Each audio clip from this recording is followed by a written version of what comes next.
Netanyahu, ICC membahayakan hak negara membela diri terhadap teroris. The anti-Semitic decision of the International Court in The Hague is a modern Dreyfus trial, and it will end the same way. 130 years ago, the French Jewish officer Alfred Dreyfus was falsely accused of treason by a biased French court. In response to these false accusations, the great French writer Émile Zola wrote his monumental essay, J'accuse. He accused the French court of anti-Semitic lies against an innocent officer who was later exonerated of all guilt. Now an international court in The Hague, also headed by a French judge, is repeating this outrageous offense. It is falsely accusing me, the democratically elected Prime Minister of the State of Israel, and Israel's former Defense Minister, Yoav Gallant, of deliberately targeting civilians. This when we do everything in our power to avoid civilian casualties. We issue millions of text messages, phone calls, leaflets to the citizens of Gaza to get them out of harm's way, while the Hamas terrorists do everything in their power to keep them in harm's way, including shooting them, using them as human shields. The court in The Hague accuses us of a deliberate policy of starvation. This when we've supplied Gaza with 700,000 tons of food to feed the people of Gaza. That's 3,200 calories for every man, woman, and child in Gaza. And these supplies are routinely looted by Hamas terrorists who deprive their people of much-needed food. Yet just in the last few weeks, Israel facilitated the vaccination of 97% of the people of Gaza against polio. This doesn't prevent the court of accusing us of genocide. What in God's name are they talking about in The Hague? The truth is simple.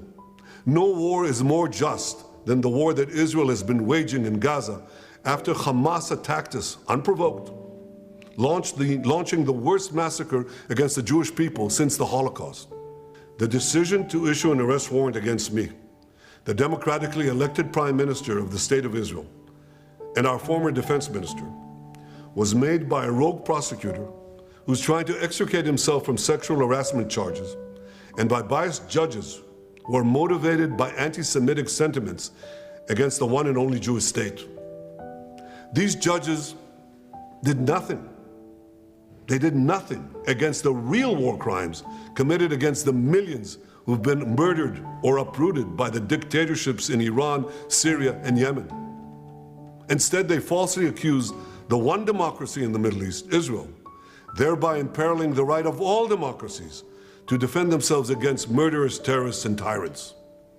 Nor did the court do anything against the Hamas terrorists who raped our women, beheaded our men, burned babies alive in front of their parents, and kidnapped hundreds of men, women, and children to the underground dungeons of Gaza. They're still holding 101 hostages, citizens of many lands, including the United States. Come to think of it, the court did issue one arrest warrant against Hamas. Now hear this.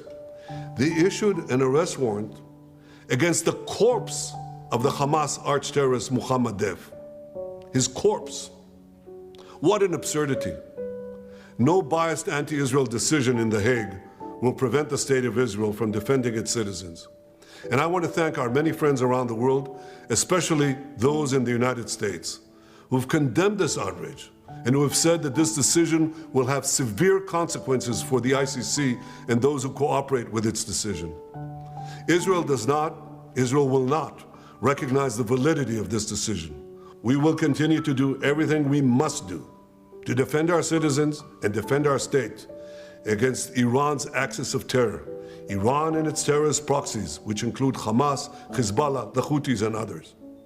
Our enemies are your enemies, and our victory will be your victory, the victory of civilization over barbarism and tyranny. Damai hanya bisa tanpa teroris. Salam damai dari Fakta Israel.